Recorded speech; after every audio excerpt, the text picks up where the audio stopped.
기도하지 않는 신앙의 유형 10가지 유형이 있다고 합니다. 10가지 유형 제가 1번부터 10번까지 한번 얘기를 할 테니까 나는 어디에 속해 있는가 한번 생각해 보시면 좋겠습니다. 기도하지 않는 신앙의 유형 10가지. 첫 번째, 바쁘다형. 할 일이 많다고 기도할 시간이 없다고 생각하는 사람. 두 번째, 망설임형. 기도를 해야 한다고 말만 하면서 기도하지 않는 사람. 이게 망설임형이래요. 심각하게 들으실 필요는 없어요. 세 번째, 포기형. 한두 번 기도해 보다가 그만두는 사람. 한두 번 기도해 보다가 응답이 없으니까 그만두는 사람. 네 번째, 천하태평형. 하나님께서 알아서 해주신다고 하면서 기도하지 않는 사람. 그런 사람들도 있잖아요. 하나님 뭐 다 알아서 해주시니까 하고 기도 안 하는 사람. 천하태평형이랍니다. 다섯 번째, 넋두리형. 자신의 신세 타령만 하다가 기도를 끝내는 사람. 기도를 하러 왔는데 그냥 자신의 신세만 막 타령하고 끝내는 사람. 이게 넋두리형이랍니다. 여섯 번째, 과시형. 대중기도는 유창하게 잘하지만 실제로는 기도 생활을 전혀 안 하는 사람. 이게 과시형이래요. 일곱 번째, 자기 핑계형. 기도는 아무나 하나 하면서 이 핑계 저 핑계로 기도하지 않는 사람. 기도는 아무나 하는 게 아니요 하면서 기도 안 하는 사람. 자기 핑계형이라. 여덟 번째, 의심형. 기도 응답에 대한 자신이 없어서 기도하지 않는 사람. 그 의심형이래요. 아홉 번째, 게으름형. 기도하기를 원하지만 게을러서 기도하지 못하는 사람. 기도하기를 원하는데 육신은 원하는데 기도를 못하는 사람. 게으름형이래요. 여기 한두 번 있을 것 같다는 생각이 들고요. 열 번째, 무지형. 어떻게 기도하는지를 몰라 기도하지 않는 사람. 여러분들은 어떤 유형에 속해 있으세요? 바쁘다형, 망설임형, 포기형, 천하태평형, 넋두리형, 과시형, 자기 핑계형, 의심형, 게으름형, 무지형. 제가 기도에 대한 이야기를 하면서 만약에 기적을 일으키는 기도가 정말 있다면 여러분 기도하시겠습니까? 하시지 않겠습니까? 핑계형이든 과시형이든 넋두리형이든 천하태평에 내가 어느 유형에 속해 있든지 간에 정말 기적이 일어나고 지금 내 삶에 일어나는 내가 해결할 수 없는 문제를 해결할 수 있는 기도가 정말 있다면 기도를 하시겠습니까? 하시지 않겠습니까? 아마 우리 초등학생들한테 물어봐도 대답은 분명할 거예요. 기도하겠다로 나올 거예요. 제가 오늘 성경을 살펴보다가 정말 기적을 일으키는 기도가 있다는 사실을 오늘 본문을 통해서 발견한 거예요. 그걸 여러분들과 함께 좀 나누고 싶습니다. 저는 올해 나이가 이제 49대였는데요. 49년을 신앙생활을 하면서 정말 요한복음 2장에 대해서는 신물이 날 정도로 들을 정도로 너무 익숙한 말씀이에요. 그래서 성경을 읽다가도 이 요한복음 2장이 나오면 그냥 대충 읽고 넘어가요. 왜냐하면 너무 잘하니까. 근데 이번에 새롭게 하나 분명하게 깨달은 것은 정말 다 안다는 생각. 이 교만이구나. 내가 익숙하고 너무 잘 알고 있다고 생각할 때에 오히려 정말 하나님의 메시지를 놓칠 수 있구나 라는 사실을 발견하게 됐어요. 오늘 제가 새롭게 깨달은 은혜 하나 여러분들에게 먼저 좀 말씀드리고 싶습니다. 질문 하나 할게요. 물이 포도주로 변할 수 있습니까? 없습니까? 과학적으로. 물이 포도주로 변할 수 있습니까? 없습니까? 없어요. 있을 수 없는 일이에요. 이성적으로 여러분들의 과학적인 지식으로 지금 세상의 위대한 과학자를 다 모아가지고 물로 포도주를 만들어라? 있을 수 없는 일이에요. 근데 성경에서는 물이 포도주가 됐대잖아요. 근데 그걸 저와 여러분들이 믿잖아요. 있을 수 없는 일이 일어났고 있을 수 없는 일을 우리가 믿는 거예요. 이것도 놀라운 기적인데 오늘 혼인집에 문제가 하나 발생했는데 포도주가 떨어졌다라는 문제인데, 제가 그 유대인들의 그 혼인 풍습, 과거에 이때 당시의 혼인 풍습을 잠깐 연구해 보니까 이 사람들이 혼인을 딱 결혼식을 딴따다단 하고 한 다음에 보통 연회를 일주일 이상을 열었대요. 근데 거기에 제일 중요한 음식이 포도주였다는 거예요. 그래서 랍비들은 가르칠 때에 포도주가 없으면 기쁨이 없다 할 정도로 포도주는 하여간에 이 결혼식에는 절대 빠지지 말아야 하는 음식인 거예요. 그러니까 그 문화예요. 그런데 포도주가 떨어진 거죠, 중간에. 그러니까 문제가 발생한 거예요. 문제가 발생했는데 오늘 마리아가 이 문제를 혼주한테 가져가지 않고 이 문제를 처리할 수 있는 혼주에게, 문제를 발생시킨 혼주에게 이 문제를 가져가지 않고 예수님께 가지고 왔어요. 포도주가 떨어졌습니다. 근데 저는 한 번도 이 말씀에 은혜를 받아본 적이 없는데 이번에 아주 그냥 전율을 느낄 정도로 은혜를 받아는 것이 4절 말씀이에요. 한번 보실까요? 예수께서 이르시되 여자여 나와 무슨 상관이 있나이까? 내 때가 아직 이르지 아니하였나이다. 옛날에 우리 어르신 목사님들이 종종 이런 얘기들, 여자여, 이게 어디 아무리 예수님이지만 그 육신의 어머니한테 여자여가 뭐냐고 이런 얘기를 종종 들었는데, 헬라어나 이 당시 풍습에 보면 굉장히 극존칭을 사용한 거예요. 그러니까 극존칭으로 어머니를 부른 거예요. 여자여, 어머니한테 그렇게 부른 건 아닙니다. 극존칭을 사용하고 불렀는데 나하고 무슨 상관이 있습니까? 내 때가 아직 이르지 아니하였습니다. 이거는 내가 메시아인 것을 지금 나타낼 때가 아직 아닙니다. 내가 내 영광을 드러낼 때가 아닙니다. 라고 얘기했어요. 그런데 예수님이 도대체 이 가나에 일어나는 어떤 사람의 혼인잔치에 포도주가 떨어진 것과 예수님이 정말 무슨 상관이 있냐 이 말이에요. 예수님이 이 땅에 오신 것은 모든 사람의 죄를 대속하시기 위해 십자가를 지시기 위해서 오신 분이에요. 그런데 어느 한 사람의 포도주가 떨어진 문제와 예수님이 정말 무슨 상관이 있냔 말이에요. 생각해 보니까 정말 아무 상관이 없는 일이에요. 아무 상관이 없는 일이에요.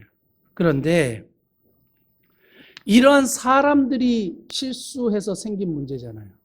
혼주가 준비를 제대로 하지 않았든지, 혼주가 시켰는데 그것을 준비하는 사람들이 마치 빠뜨렸든지, 손님이 몇 명이 올 건지 전혀 생각하지 않아서 포도를 조금 준비했대. 어쨌든 간에 사람들이 일으킨 실수의 문제예요. 잘못 계산하고 잘못 판단하고 잘못 결정해서 생겼던 문제예요. 그러니까 이러한 사람의 실수로 일어난 포도주를 준비하지 못한 이 일이 예수님하고 도대체 무슨 상관이 있냐. 그런데 예수님하고 아무 상관이 없을 것 같은 이 문제에 예수님이 그 문제를 들으시고, 비록 이게 나하고 무슨 상관이 있습니까? 말씀하셨지만 은혜를 베풀어 주세요. 은혜를 베풀어 주시는데 그 문제를 해결해 주셨어요. 근데 그 문제를 해결해 주셨는데 있을 수 없는 기적을 베푸시면서 해 주신 거예요. 이때 당시에는 급박했던 모양이에요. 그러니까 포도주가 떨어져서 지금 사람들에게 포도주가 나가야 되는데 제자들이나 수많은 사람들을 시켜갖고 동네에서 사오기에는 이게 시간이 늦어버리는 상황이 된 것 같아요. 그러니까 당장 필요한 상황이에요.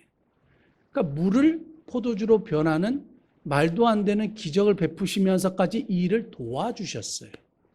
그런데 이 일을 도와주셨는데 예수님과 전혀 상관이 없을 것 같은 이 일에 예수님이 은혜를 베푸시고 기적을 베푸셨다, 이 말씀에 여러분, 저와 여러분들이 정말 문제가 많지 않습니까?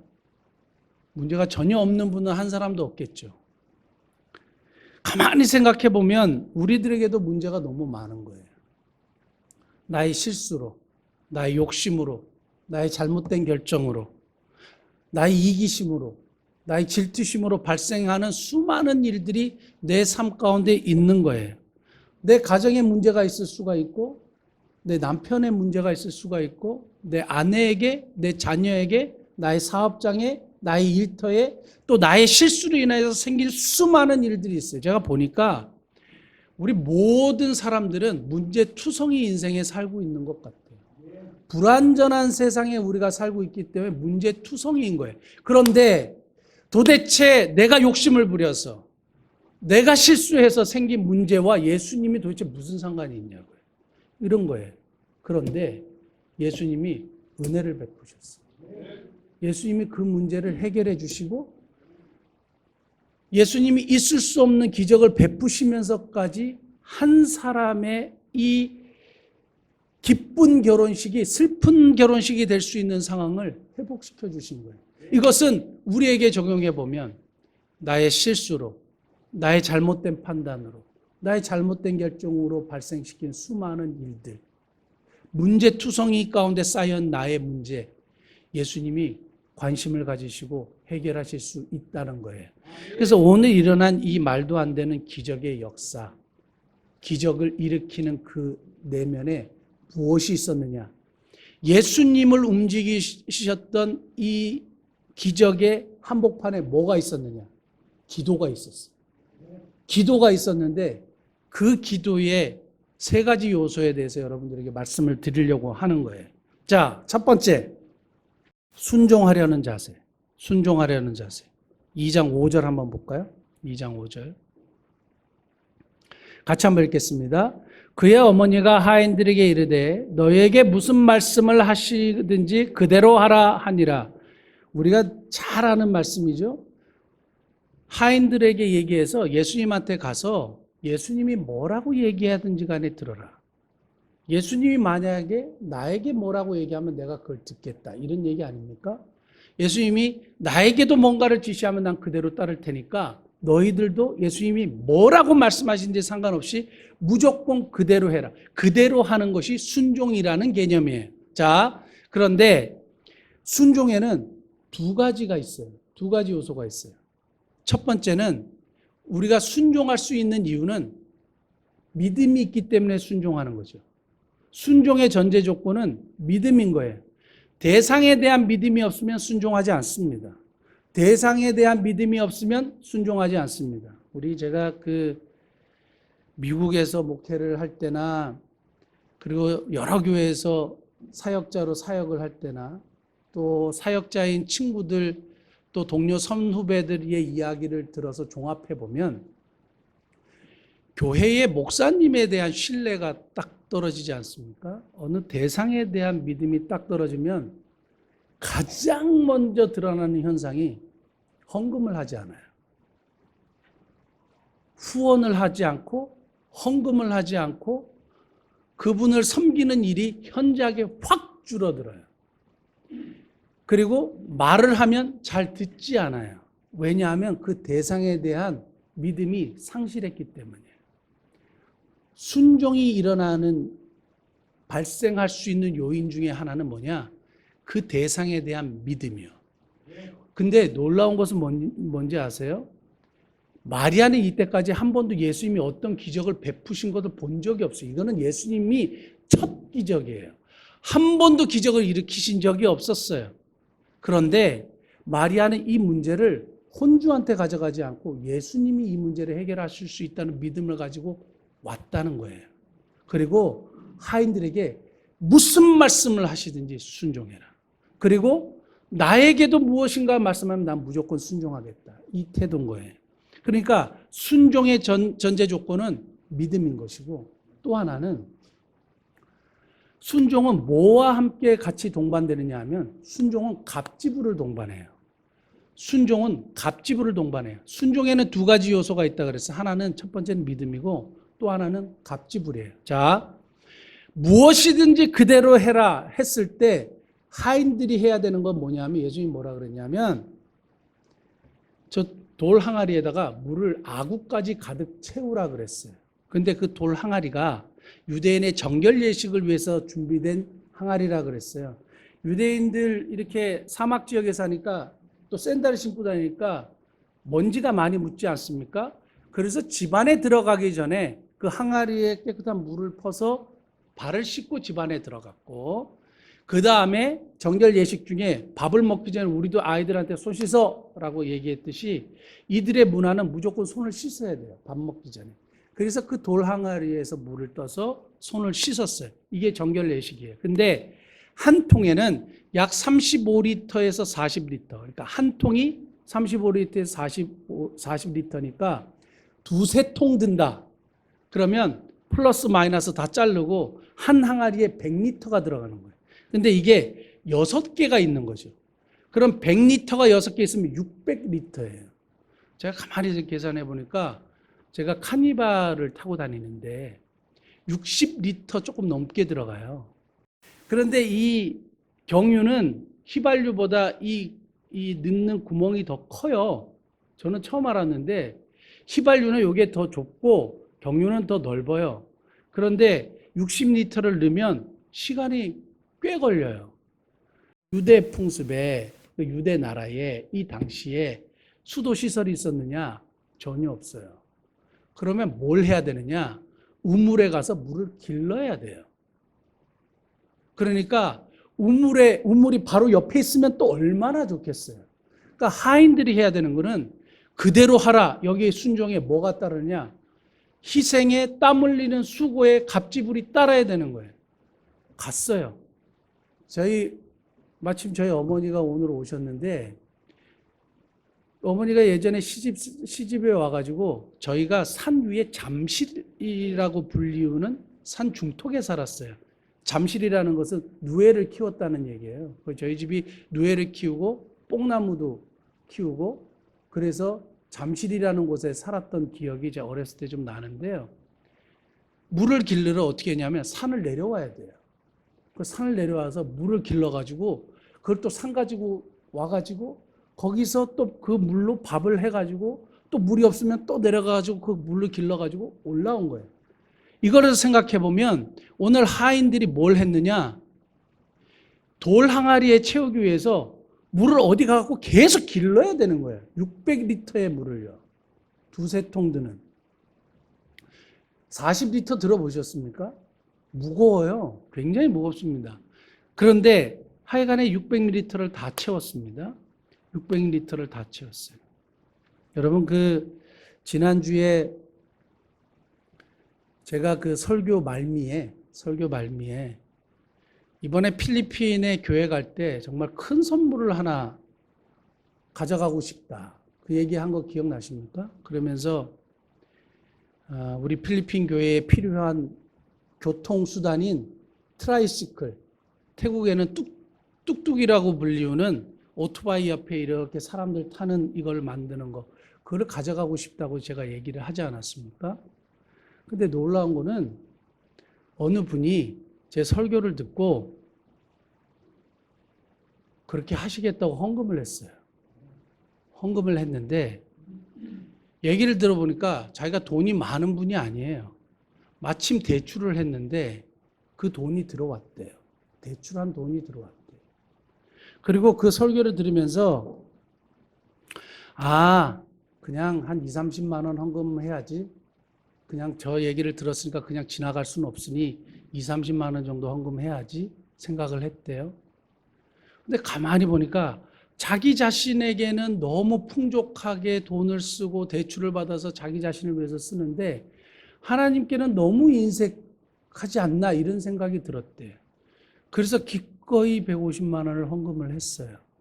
액수를 얘기하는 것이 아니라 하나님이 그런 마음을 딱 주셨을 때 순종하는 마음이요. 그러면 갑지불이 따르는 거예요. 거기에 대한 기꺼이 드리는 마음이 따라야 되는 거예요.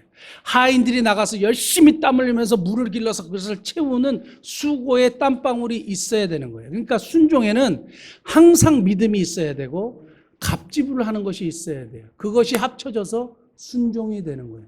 순종하는 자세, 이 자세의 시발점으로 무엇이 일어났느냐? 기적을 일으키는 역사가 일어났어요. 두 번째, 나의 문제로 여기는 마음이에요. 나의 문제로 여기는 마음이에요. 무슨 말씀이냐 하면 오늘 마리아와 이 혼인집과는 무슨 관계가 있는지는 아무도 몰라요. 신학자들도 뭐 문제를 찾아보려고 그래도 성경학자들도 이게 누구의 결혼식인지 추측만 할 뿐이지 누구의 결혼식인지는 몰라요. 그런데 마리아가 이 문제에 포도주가 떨어졌다는 문제를 발생했을 때에 혼주에 가가지고 포도주가 떨어졌습니다. 이러면 안 되지 않습니까? 어떤 공동체에서 문제가 발생했을 때 사람들이 일반적으로 하는 이야기는 문제 제기예요. 여러분 가만히 보세요. 회사나 교회나 가정이나 여러분이 속해 있는 공동체에서 일반적으로 문제가 발생했을 때 사람들이 행하는 행동의 첫 번째는 문제 제기예요. 그거 없네? 그거 없으면 어떻게 해? 그거 없으면 안 되잖아. 문제 제기예요. 근데 마리아에게 있어서의 위대함은 뭐냐 하면 이런 문제를 가지고 혼주나 사람들을 질타하거나 사람들한테 아유 어떻게 손님집에 이 포도주를 떨어뜨리 이런 말도 안 되는 일을 했어 이렇게 하고 문제 제기를 하고 질타를 하거나 하지 않았어요. 이 문제를 내 문제로 여긴 거예요. 공동체가 아름답게 행복하게 성장하고 좋은 공동체가 되기 위해서는 어떤 것이 필요하느냐 또는 예수님의 마음을 움직이는 기적을 일으킬 때의 중요한 요소는 뭐냐 어떤 문제가 발생했을 때 대안 없는 질타, 문제 제기 이거 외에 이 문제를 나의 문제로 여기는 마음이야. 이 문제를 나의 문제로 여기는 마음이야. 제가 아는 어느 교회 담임 목사님이 굉장히 조금 규모가 있는 교회였나 봐요. 장로님들이 한 10명 이렇게 모이셨고 원로 목사님도 있고 그래서 회의를 하셨는데 재정 장로님이 갑자기 오늘 할 얘기가 있다고 그래서 말씀을 하시라고 했더니 담임 목사님에게 경고장을 드리고 싶다 그랬대요. 그래서 무슨 경고장이냐? 우리 교회는 담임 목사님의 집에 인터넷과 전화비를 드리는 예산이 잡혀 있지 않은데 목사님이 집에 전화비하고 인터넷 비용을 청구했다 이거예요. 그게 2만 몇천 원이에요.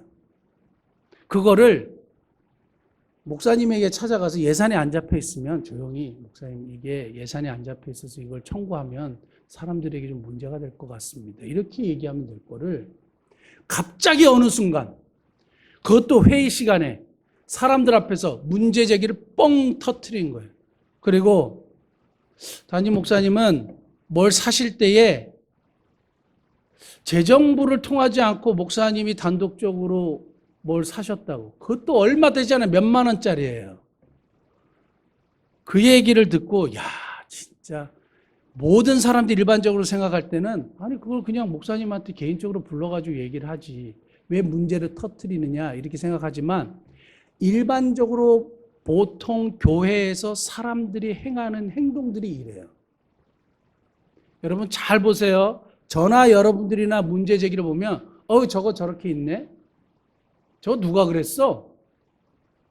저러면 안 되지. 교회가. 아이들에게도 마찬가지. 대안 없는 질타를 굉장히 많이 해요. 제가 제일 싫어하는 것 중에 하나가 대안 없는 질타예요. 자기는 하지 않으면서 문제 제기하고 그걸 사람들 앞에서 터뜨려요. 그리고 행동하지 않고. 이거는 공동체를 망치는 거예요. 그런데 오늘 마리아의 위대함은 문제가 발생했을 때 자기 문제입니까? 자기 문제 아니에요.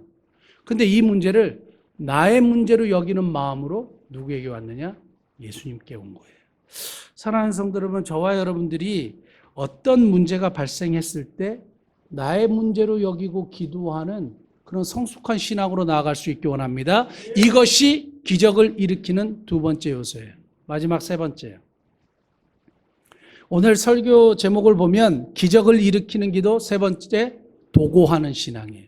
도고라는 말은 성경적인 용어로 남을 위하여 기도한다라는 뜻을 갖고 있어요. 우리가 보통 중보기도라고 말하는 것이 도고하는 신앙인데요. 마리아의 오늘 그 도고가 핵심이에요. 기적을 일으킨 핵심은 뭐냐? 마리아가 누구께 이 문제를 갖고 왔다고요?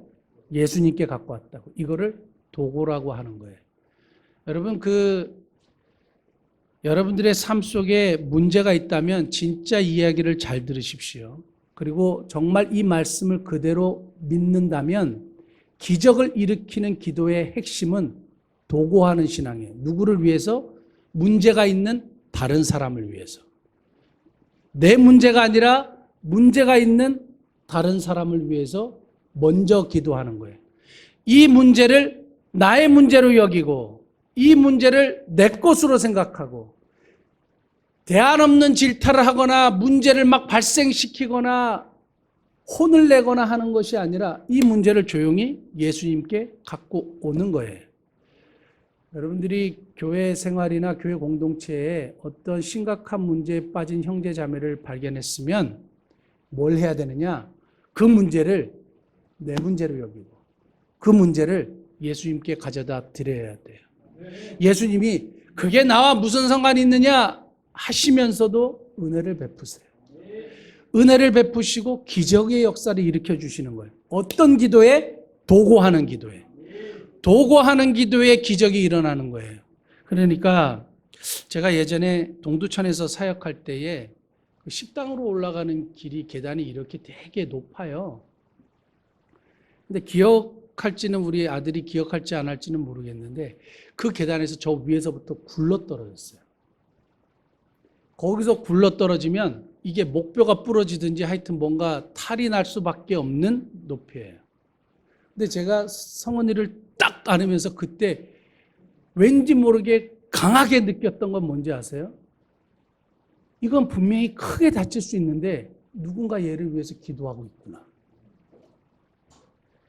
제가 항상 제 폐결에 걸린 이야기를 하면서 저의 눈물의 기도를 보시고 라는 이야기를 많이 했는데 오늘 말씀 보면서 저에게 폐결이라는 질병에서 하나님이 치유해 주신 기적을 베풀어 주셨던 것은 누군가 저를 위하여 도고했기 때문이다 를 확실하게 깨달았어요. 그때 저를 위해서 눈물로 기도했던 할머니가 계셨고 저를 위해 눈물로 기도했던 저희 부모님이 계셨고 그리고 저를 위해서 기도했던 저의 선교회 동료 형제 자매들이 있었어요. 그러니까 기적이 일어난 거예요. 여러분, 도고하는 기도는 기적을 일으키는 기도예요. 내 문제가 해결되고 싶으시면 누군가 이 문제를 위하여 도고하면 되는 거고 어떤 분의 문제가 해결되기 위해서 우리가 뭘 해야 되느냐 하면 막 사람을 알아봐주고 힘 있는 사람을 알아봐주는 것이 아니라 도고하면 되는 거예요. 어느 교회 추수감사 주일에 우리도 지난 추수감사 주일에 감사하는 거를 서로 써서 나누지 않았습니까? 카드를 써가지고 벽에 붙이게 했대요. 그런데 어느 한 사람의 카드가 사람들의 마음을 크게 울렸는데 어느 한 분의 카드가 이렇게 쓰여 있었대요. 남을 위해 중보기도 드릴 수 있음을 감사합니다. 그러니까 남을 위해 도고기도 할 수 있음을 감사합니다. 그랬는데 누군지를 봤더니 그 교회에 15살 먹은 학생인데 백혈병에 걸린 아이예요. 병원에서 죽음과 사투하는 애가 카드에다 글을 썼는데 남을 위해 중보할 수 있음에 감사합니다 해갖고 그 교회 성도들이 울었다는 거예요. 근데 저는 그래, 교회 성도들이 나를 위해서 기도하는 누군가가 있기 때문에 감동의 눈물을 흘리는 자리가 아니라 내가 누군가의 슬픔과 아픔을 위해서 기도하는 자가 되어서 다른 사람에게 감동을 주는 사람이 되기를 원하는 거예요. 우리는 백혈병 걸린 아이가 나를 위해서 기도하는 것에 감동할지 모르지만 정말 주님이 원하시는 것은 내가 그 기도하는 사람이 되기를 원하시는 거죠. 그래서 하나님의 역사를 일으키기를 원하시는 거죠. D.L. 무디의 일대기를 보면 영국에서 한 집회를 열었는데 작은 교회에서 집회를 열었는데 사람들이 계속 온다는 거예요. 그리고 말씀을 전하는데 사람들이 자꾸 변화되고 세례를 받고 예수님을 믿는 역사가 수백 명이 갑자기 일어나는 거예요. 있을 수 없는 일이 그 자리에 일어났는데, 그래서 하도 신기해가지고 늘 D.L. 무디 가면 많은 사람들이 모여서 이렇게 변화되고 복음을 받아들이는데, 여기는 그런 장소가 아닌데 사람들이 이 시골 마을에 계속 왔다는 거예요. 도대체 이게 왜일까? 물론 하나님이 은혜를 베푸셨겠지만, 그래서 D.L. 무디가 조사를 하는 거예요.